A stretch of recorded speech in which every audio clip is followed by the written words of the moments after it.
Dito sa Papa Dudut Stories, ikaw ay hindi nag-iisa.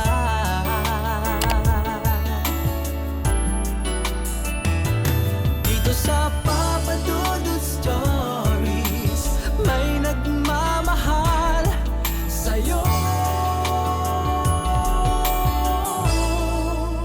Papa Dudut Stories, Papa Dudut Stories. Dear Papa Dudut, sa lahat po ng mga nakatutok ngayon, huwag pong kalimutan mag-like, mag-share at mag-subscribe. Maraming salamat po sa inyong lahat.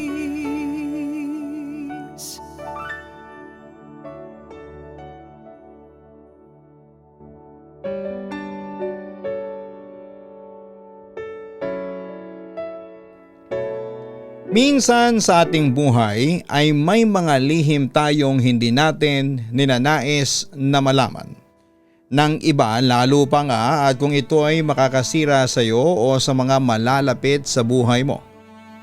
Ngunit paano kung dumating ang panahon na ang lihim na ito ay mabunyag sa hindi mo inaasahang paraan? Makakaya mo bang dalhin ang bigat ng katotohanan? Dear Papa Dudut, meron tayong kasabihan na walang lihim ang hindi nabubunyag. Kahit na anong tago mo dito ay lalabas at lalabas ang katotohanan. Kahit pa ibaon mo ito sa pinakamalalim na bahagi ng iyong buhay. Etong aking natutunan sa kwentong nais kong ibahagi sa inyong mga tagapakinig. Itago niyo na lamang po ako sa pangalang Minerva. 25 years old, taga Bicol. Ngayon ay kasalukuyan akong nasa Maynila at nagtatrabaho bilang isang manager. Bata pa lamang ako ay marami na akong nararanasang hindi maipaliwanag na mga bagay. Sabi nila, ang mga bata daw kasi ay mas lapitin na mga nilalang na hindi nakikita ng mga normal na mata ng tao. Tila nakasanayan ko na nga lamang ito hanggang ngayon na lumaki na ako dahil ang nilalang na parte ng aking istorya simula noong bata pa lamang ako ay iisa lamang. Tanging ang inay lamang ang aking kasama hanggang sa lumaki ako at nag-iisang anak din. Kung nasaan ang aking tatay, yon ang hindi ko po alam. Simula nang magkaisip ako ay hindi ko na siya nasilayan pa. Hindi ko na rin naman tinatanong sa aking ina dahil parang naiinis siya kapag nababanggit ko o natatanong kung nasaan ba ang aking ama. Kaya naman hindi ko na po ito inuulit pa. Masaya naman kami ni inay kahit na walang haligi ng tahanan. Anganga ako sa kanya dahil nagagawa niya ang role ng pagiging magulang kahit na mag-isa lamang siya. Doble kayod siya upang maibigay ang aking mga pangangailangan. Kahit mahirap ang buhay ay masaya ako at ni minsan ay hindi ko nararamdaman na kulang ang pamilya namin. Kung tutuusin ay pakiramdam ko pa nga noon ay may iba kaming kasama na hindi lamang nakikita. Bata pa lamang kasi ako ay tila may napapansin na akong kakaiba sa paligid namin ni inay. Hindi naman siya yung masamang pakiramdam. Alam niyo yung feeling na para bang may lagi nakabantay sa lahat ng kilos namin. Ganon ang pakiramdam ko noon habang lumalaki ako. May mga pagkakataon kasi noong maliit pa ako na ilang beses akong iniligtas ng nagbabantay na ito sa amin. Nasa 8 taong gulang pa lamang ata ako noon ay likas na sa akin ang pagiging malikot. Kaya naman ang minsang magkayayaan kami ng aking mga kaibigan na maglaro sa mapunong bahagi na malapit doon sa amin ay may hindi inaasahang nangyari sa akin. Since probinsya nga ang aming lugar ay marami talaga doong nakapaligid na mga puno. Madalas naming akyatin ang mga ito lalo na kapag nagtataguan. Ito kasi ang magandang taguan na hindi ka kaagad makikita ng kung sino mang taya. Kahit na nga sabihing babae ako ay nakasanayan ko na ang pag-akyat dito. Dahil nga ito na rin ang kinalakhang kong lugar. Mas magtataka pa ako kung ang mga bata sa amin ay hindi marunong umakyat sa puno. Sa simpleng pagkuha lang kasi ng mga memeryendahin ninyong prutas, ay kailangan mo nang akyatin ang mga nagtataasang punong kahoy dito. Paborito namin dito yung baligang.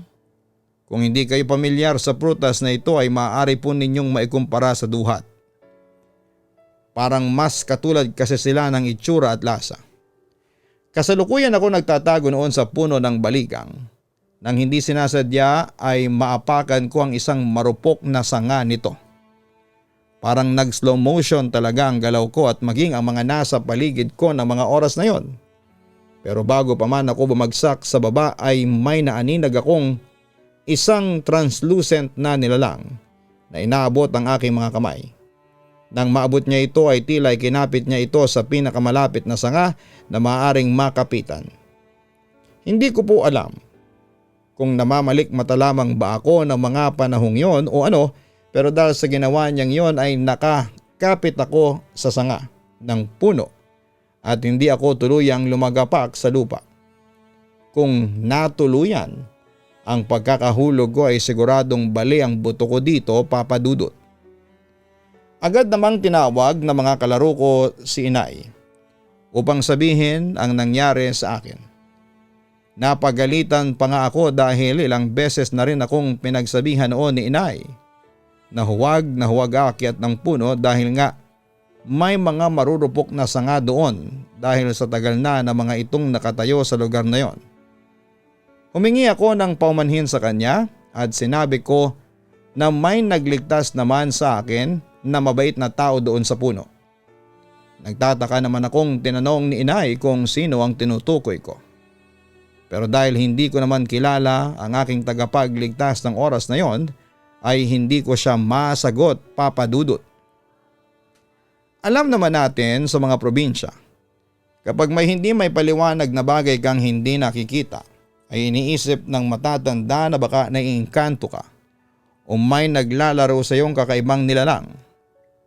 Kaya naman ilang linggo din ata akong hindi pinayagan ni inay na lumabas at makipaglaro sa aking mga kaibigan. Dahil nga baka may kung anong elemento na naglalaro daw sa akin. School at bahay lamang ang naging ruta ko after ng pangyayaring yon. Gayon pa man ay hindi nagbago ang tingin ko sa nilalang na yon. Dahil hindi lamang isang beses akong niligtas ng nilalang na yon. Kadalasan kapag nalalagay ako sa alanganin ay madalas itong lumilitaw sa aking tabi upang ako'y tulungan. Sa mura kong isipan, inisip ko na isa siyang kaibigan. Kung masama siya ay hindi naman siguro ako nito tutulungan at ililigtas sa mga hindi inaasahang pangyayari sa aking buhay. Kaya mas lumakas ang pakiramdam ko noon. Nakakampi ko siya. Ngunit habang lumalaki ako at nagsisimulang maintindihan ang mga bagay-bagay ay dumalang ang pagpapakita nito sa akin. Nabawasan na rin naman kasi noon ang mga insidenteng aking kinakasangkutan dahil natuto na rin akong mag-ingat. Sa totoo lamang po ay pansamantala ko siyang nakalimutan noong tumungtong ako sa edad na 10 dahil hindi na siya nagpakita pa noon. Akala ko nga ay tuluyan na siyang nawala at inisip ko na baka imaginary friend ko lamang siya o di kaya naman ay gawa-gawang ilusyon ng malikot kong isipan noong bata pa lamang ako. Lately ko na lamang siya muling naalala nang tumungtong ako sa Maynila dahil mukhang ang inakala kong imahinasyon ng mga panahong yon na tagapagligtas ay sinundan ako sa syudad. Hindi naman ako bata para hindi maintindihan kung ano siya. Alam ko sa sarili ko na hindi siya normal na individual. At marahil simula pa lamang noong una ko siyang makita ay nakasunod na siya sa akin. Hindi lamang siya nagpapakita ng madalas lalo na at hindi naman ako alagain pa. Kung bakit niya ito ginawa, ito ang hindi ko matukoy. Naging parte siya ng buhay ko habang naririto ako. Hindi naman ako natatakot sa kanya dahil sabi ko nga, siya ang nagsisilbi kong tagapagligtas sa oras ng kapahamakan. At hindi naman niya ako sinasaktan, Papa Dudut. Iniisip ko noon na marahil ay sinundan ako nito dito sa syudad. Dahil na nga rin nalayo ako kay inay at mag-isa lamang ako sa hindi pamilyar na lugar sa akin. Iniwan ko kasi si inay sa probinsya dahil ayaw naman niyang sumama sa akin dahil doon na daw sa probinsya ang kanyang buhay. Pinapadalhan ko na lamang siya ng pera tuwing sumasahod po ako. Ngunit sa hindi inaasahang pagkakataon, nagbago ang lahat ng inakala ko matapos na magkaroon ako ng manliligaw. Nakilala ko ang isang lalaki na itago na lang natin sa pangalang Kyle sa aking pinagtatrabahuhan. 20 years old pa lamang ako ng panahong yon. Siya yung tipikal na pangarap ng mga tulad kong probinsyana. Yung tipong tall and handsome na lalaki. Alanganin pa nga ako noong una na payagan siya sa kanyang balak na panunuyo sa akin dahil sino ba naman ako? Isang prom di lamang na hindi pa nga ata marunong magayos. Bagaman at nakatapos naman ako sa pag-aaral at tiwala naman ako na kaya kong makipagsabayan sa mga Manilenya sa usapin ng itsura ay medyo mababa ang self-esteem ko.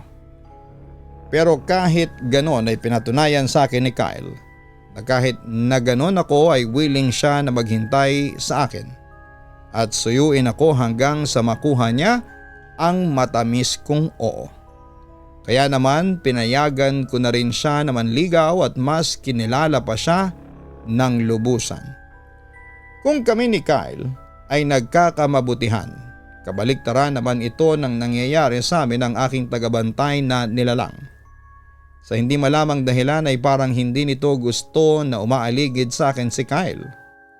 Ewan ko ba. Pero kapag magkasama kami ng aking manliligaw ay mas madalas itong magpakita sa akin. At gumawa ng mga bagay na kalaunan ay akin na kinakainisan. May mga pagkakataon kasi na kapag magkasama kami ay biglaan na lamang malalaglag ang plato ni Kyle o di kaya naman ang baso niya na may lamang tubig. Sa mga pagkakataong yun ay hindi pwedeng walang nangyayari sa kanya. Madalas ay nasusugatan siya ng mga nababasag na bahagi ng mga bagay na yon.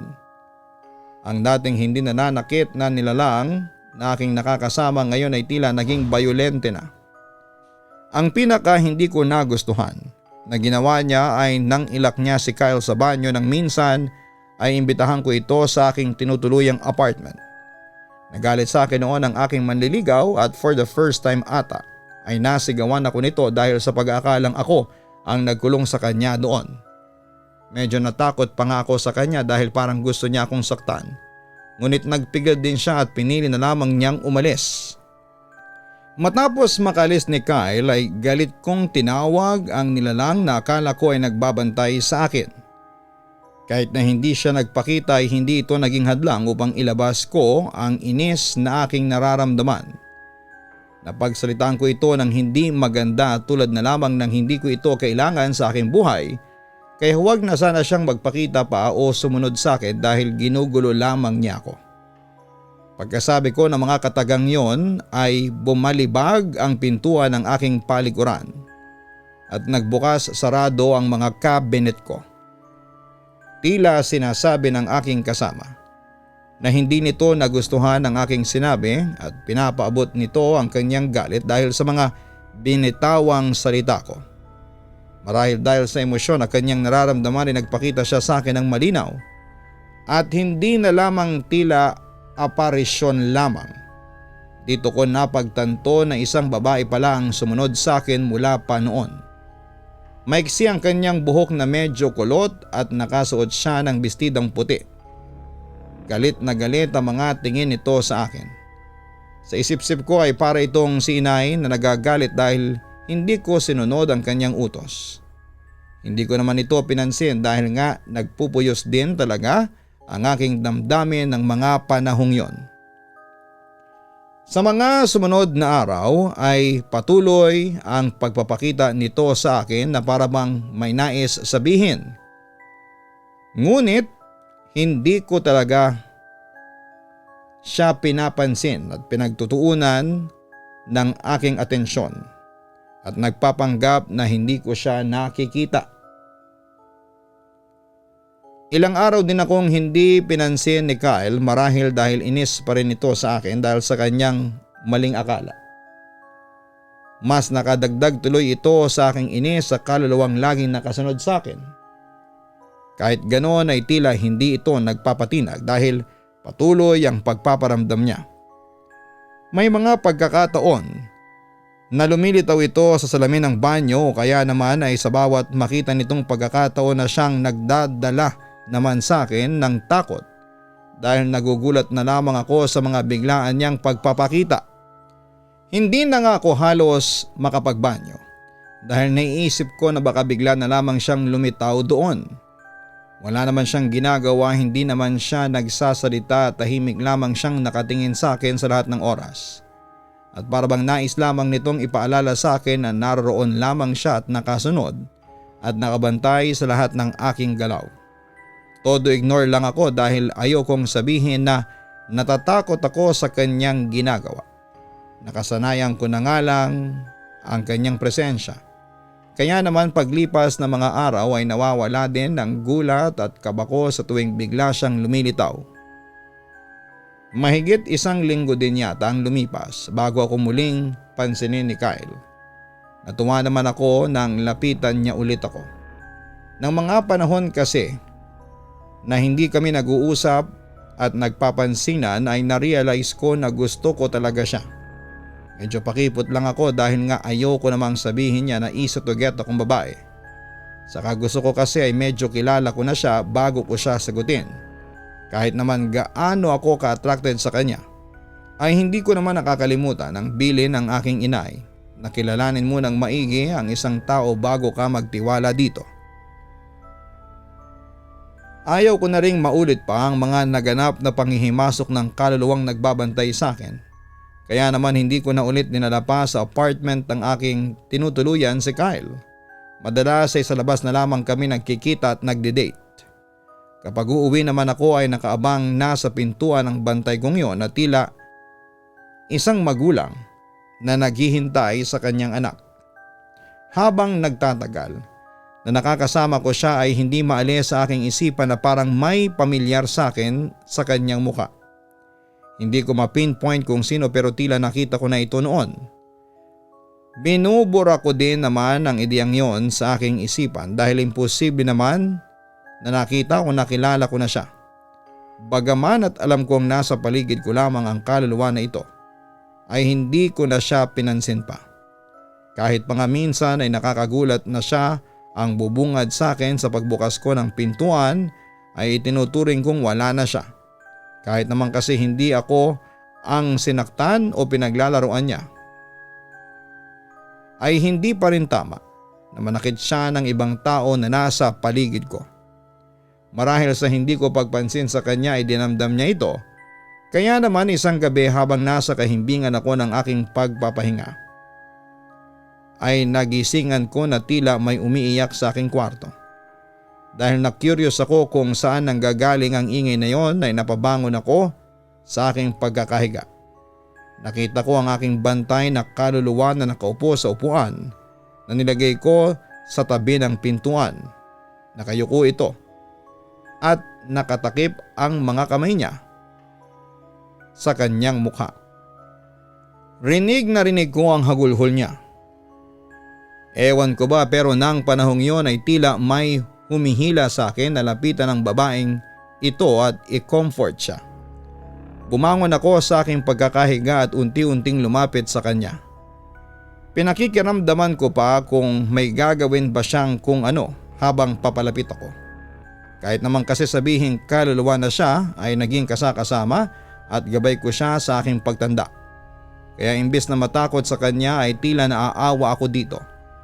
Hindi ko malaman kung bakit gano'n na lamang ang pagbabantay na ginagawa niya sa akin noon pa man, pero malaki din ang pasasalamat ko sa babaeng kaluluwa na ito dahil nung kabataan ko ay maraming beses niyang sinagip o inilayo ako sa anumang kapahamakan. Nang tuluyan na akong makalapit sa kanya ay hinawakan ko siya sa kanyang balik at na para bang tinatapik ko ito at sinasabing ayos lamang ang lahat.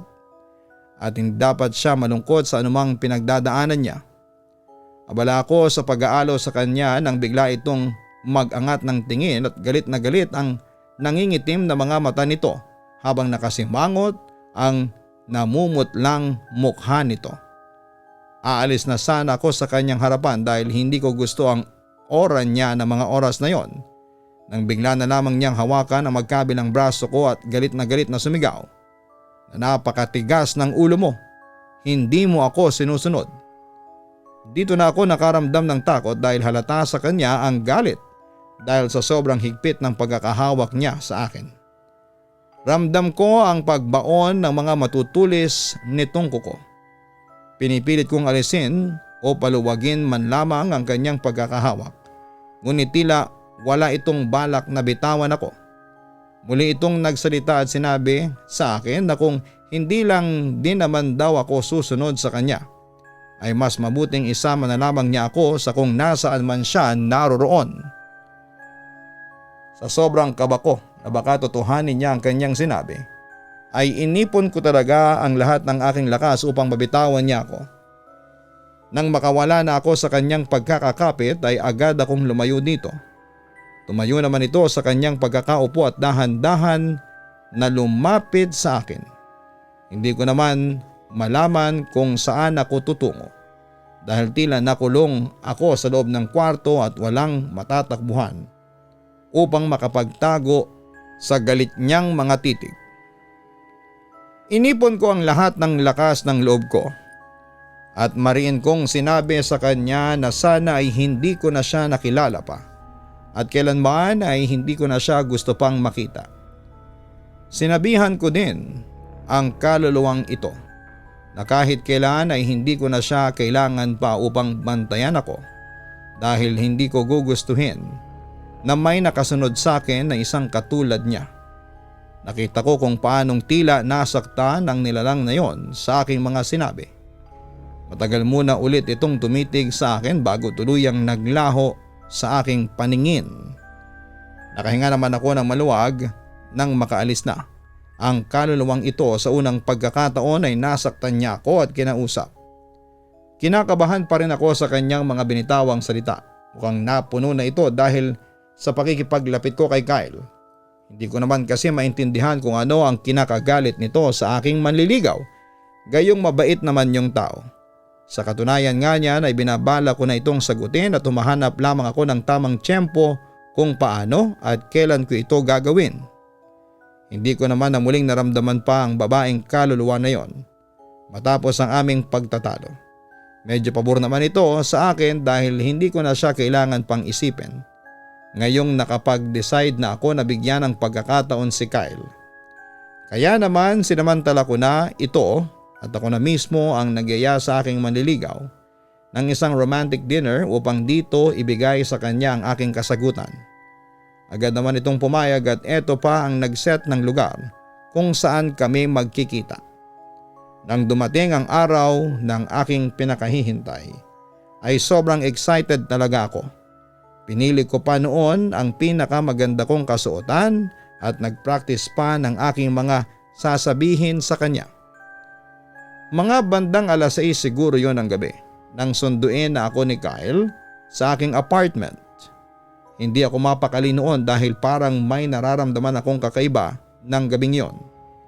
Yun bang pakiramdam na kahit alam mong handa ka naman sa isang bagay pero parang may pumipigil sa'yo? Nakaba at isipin na may mangyayaring hindi maganda.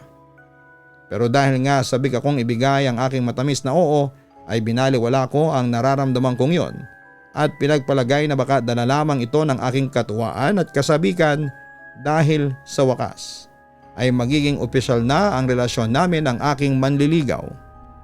Pagkarating namin sa restaurant na pinareserve ni Kyle ay may mga kakaibang tingin sa akin na mga waiter doon. Mukhang suki na kasi nila ang aking manliligaw Kaya naman pagkakita pa lamang nila dito ay todo bati na sila. Sinabi naman ito sa akin na madalas daw kasi siyang nagpupunta doon para kumain doon. Ito na raw ang lugar na kanyang nagiging puntahan sa tuwing pakiramdam niya ay may mga magagandang mangyayari sa kanya. Natatawa pa ako noon dahil sa isip ko ay bumubulong ako na may maganda talagang mangyayari sa iyo dahil ibibigay ko na ang pinakahihintay mong sagot mula sa akin. Nang iserve na sa amin ang mga pagkain ay sinabayan naman ito ni Kyle ng kwentuhan. Maganda ang ambience ng lugar at makakapag-usap talaga kayo ng tahimik. Bukod pa dito ay may mga kwarto na rin ito sa itaas kaya naman para sa mga taong nais magpahinga. Matapos ang kanilang pagkain ay swak na swak itong puntahan. Ayon kay Kyle, may pina-reserve daw siyang kwarto na may magandang view ng city lights. Pagkatapos naming kumain ay umakyat na kami sa taas upang doon ituloy ang aming kwentuhan. Naisip ko na kung may magandang view doon ay ito ang tamang pagkakataon upang sabihin ko sa kanya na sinasagot ko na siya. Nagpahati din si Kyle ng wine sa kwarto para naman daw may mainom kami habang naroroon. Abala ako sa pagtingin ng view nang dumating ang aming inumin. Inabutan ako ni Kyle ng baso at sabay pa kaming uminom. Tahimik lang naman siyang nakatingin sa akin na para bang may hinihintay. Medyo nako-conscious pa nga ako dahil baka inaantay nito ang aking nais sabihin sa kanya. Habang kumukuha ako ng buwelo na magtapat sa kanya ay bigla akong nakaramdam ng kakaibang hilo. Alam kong hindi ako lasing dahil kakaunti lang naman ang wine na ibinibigay sa akin ni Kyle. Kaya hindi ko maintindihan kung bakit bigla akong nakaramdam ng matinding pagkahilo at talagang umikot ang aking paningin. Napasandal ako sa kanya dahil pakaramdam ko ay tutumba talaga ako. Sa gitna ng pakaramdam kong yon ay naaaninag ko ang nakangising si Kyle na parabang natutuwa ito sa nangyayari sa akin. Doon ko napagtanto na posibleng may kinalaman ito sa nararamdaman ko sa ngayon. Habang nakasandal ako sa kanya ay naramdaman ko na ginaguide na niya ako papunta sa kama. Sobrang kinabahan na ako ng mga panahong yon dahil alam kong may masamang balak sa akin ang taong ito. Kahit naluluhan na ako ay pinilit kong kausapin si Kyle na huwag niyang ituloy ang kanyang balak ngunit tila bingi ito sa aking mga pakiusap. Pinilit kong manlaban ngunit hinang-hina ang aking katawan. Nararamdaman ko na ang mga haplos nito sa aking katawan na siyang mas nagpaiyak sa akin. Napapikit ako dahil wala akong magagawa upang pigilan siya sa kanyang balak. Pumasok bigla sa aking isipan ang babaeng laging nakabantay sa akin. Naisip ko na marahil alam nito ang tunay na pakay sa akin ni Kyle. Kaya naman todo ang pigil nito sa aking pakikipaglapit sa walang hiyang lalaki na nasa harapan ko ngayon. Bagaman at hindi ko alam kung nasa tabi ko pa ba ang kaluluwang yon, ay napadasal talaga ako na naway lumitaw siya upang sakladuhan ako sa masaklap na kalagayan ko ng mga oras na yon. Ilang saglit pa ay bigla kong naramdaman ng tila natatarantang pagtayo ni Kyle mula sa aking tabi. Napadilat ako nito at kahit hilo pa nga ay nagtataka akong napatingin sa gawin niya upang tignan kung ano ang nangyayari. Nakita ko si Kyle na parang may tinitingnan sa may gilid na bahagi ng kwarto. Tila takot na takot ito habang nagmamadaling nagbibihis. Nang makakuha ito ng tiyempo ay dali-dali itong tumakbo palabas ng lugar na yon at iniwanan ako. Napabaling ang aking tingin sa bahagi ng kwarto na kanina lamang ay tila natatakot na pinagmamasdan ni Kyle. Doon ay nakita ko na lamang na nakatayo ang nilalang na laging nakabantay sa akin. Kahit na hilong-hilo ako ay kitang-kita ko na tila umiiyak ito habang nakatingin sa akin. Ako naman ay napaluhan na rin dahil sa sobrang saya na muli itong naroroon sa aking tabi sa panahong kailangan ko siya. Gustuhin ko mang humingi ng paumanhin dito dahil sa aking nasabing mga hindi magagandang salita sa kanya ay hindi ko magawa. Naramdaman ko na unti-unti nang pumipikit ang aking mga mata dahil sa gamot na ibinigay sa akin ni Kyle. Bago ako panawan ng ulirat ay parang narinig ko pang nagsalita ang babaeng multo na patawad anak. Nang magising ako ay nasa ambulansya na ako. Bagamat gulong-gulo ako ay ipinaliwanag ng mga medic na tinawagan daw sila ng mga tao doon sa aming pinuntahan dahil nakita nila ako sa kwarto na walang malay matapos na tila takot na umalis ang aking kasama. Kinumpirma nila sa akin na may nainom nga akong gamot na siyang naging dahilan upang mahilo at mawalan ako ng malay. Pagkarating sa ospital ay pinag-file nila ako ng medico legal upang magamit ko kung gustuhin ko man daw na sampahan ng kaso ang taong kasama ko ng gabing yon. Medyo tulala pa ako sa mga nangyari. Hindi ko po lubos akalain na ang itinuring ko na mabait na manliligaw ay isa palang lobo na nagbabalat kayo lamang na isang maamong tupa. Inaasahan ko na magpapakita sa akin ang babaeng laging nakasunod sa akin ngunit hindi ko na ito nakita pa. Bumalik sa alaala ko ang kanyang mga sinabi. Bago ako mawala ng malay, napaisip ako kung bakit ako tinawag nito na anak gayong hindi ko naman siya magulang. Kinabukasan ay nag-resign na ako sa aking pinagtatrabahuhan at piniling umuwi na muna sa aming probinsya. Si Kyle naman ay hindi na nagpakita pa at nagtatago na ito dahil napag-alaman ng mga otoridad na hindi lamang pala ito ang unang beses na ginawa niya ang ganong bagay. Target daw talaga nito ang mga probinsyanang kagaya ko at may ilan na itong nabiktima. Mabuti na lamang daw at hindi nito nagawa ang kanyang masamang balak sa akin. Pagka-uwi ko sa probinsya ay agad kong kinausap si inay. Hindi kasi talaga ako mapalagay sa sinabi ng kaluluwang lagi nakabantay sa akin. Kaya naman diniretsa ko na si inay kung may inililihim ba siya sa akin na dapat kong malaman. Ikinuwento ko rin sa kanya ang tungkol sa kaluluwa ng isang babae na laging nakasunod sa akin simula pa noong bata pa ako. Nang ibinigay ko ang description ng babaeng multo na ito ay tila nagulat pa si inay at naiyak na lamang bigla. Dito lalong tumindi ang aking hinala na ang babaeng yon ay parte ng nakaraan ni inay na matagal niyang inililihim sa akin. Bago sabihin sa akin ni inay ang lahat ng katotohanan, ay ipinakita nito ang isang litrato kung saan ay may kasama ito na isang babae. Nang titigan ko ng husto ang mukha ng babaeng yon, ay napagtanto ko na ang nasa litrato na kasama ni inay ay ang babaeng palaging nakasunod sa akin.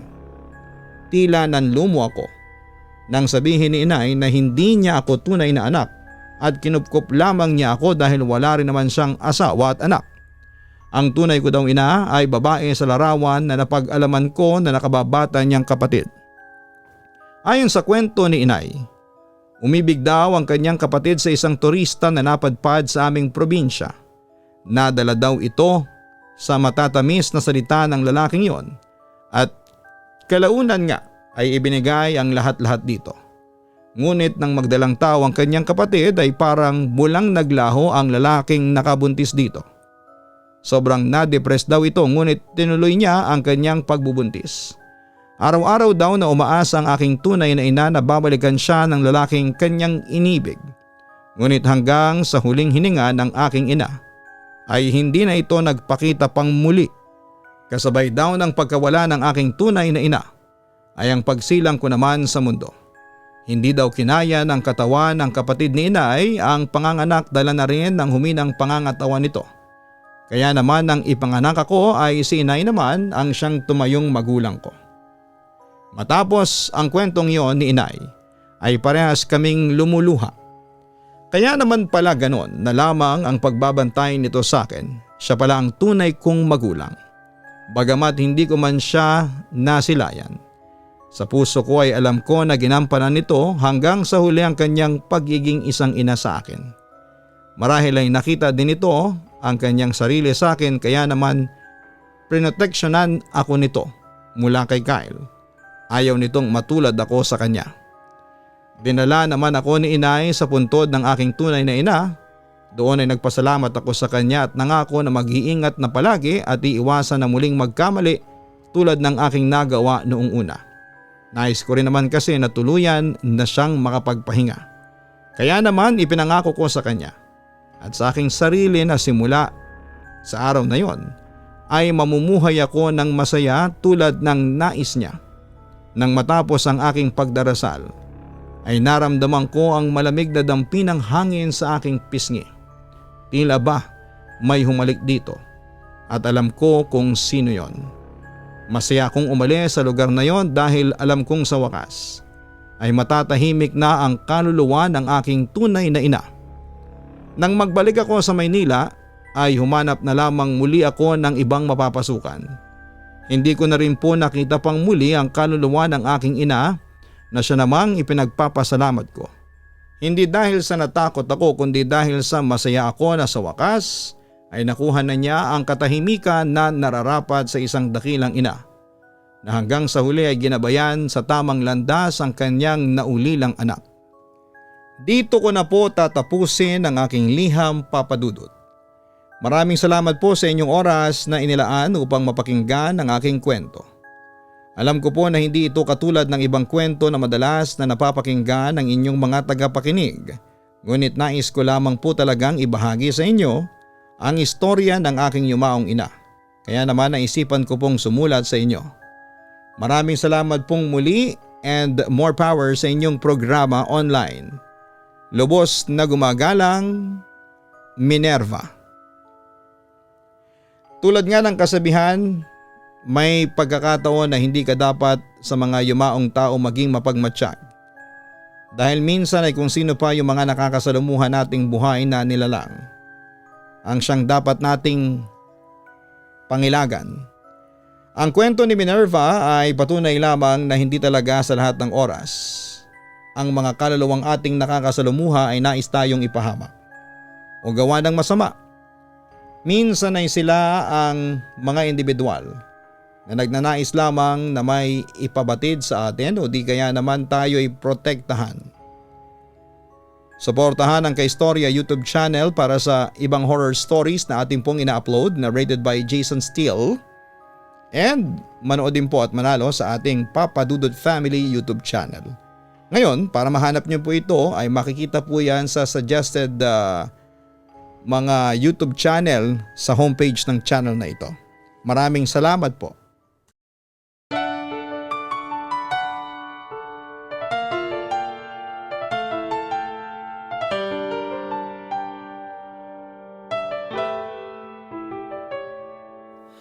Ang buhay ay mahiwaga,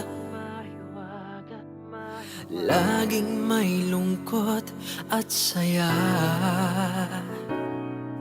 Sa Papa Dudut Stories, laging may karamay ka.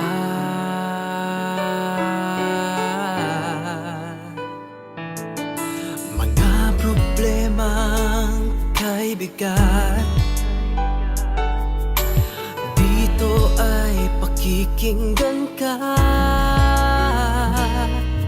Sa Papa Dudut Stories, kami ay iyong kasama. Dito sa Papa Dudut Stories, ikaw ay hindi nag-iisa.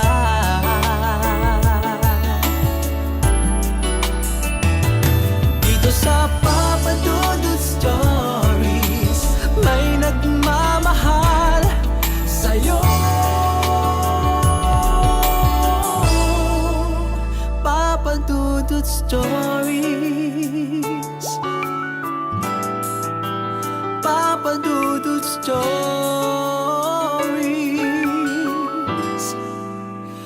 Papa Dudut Stories.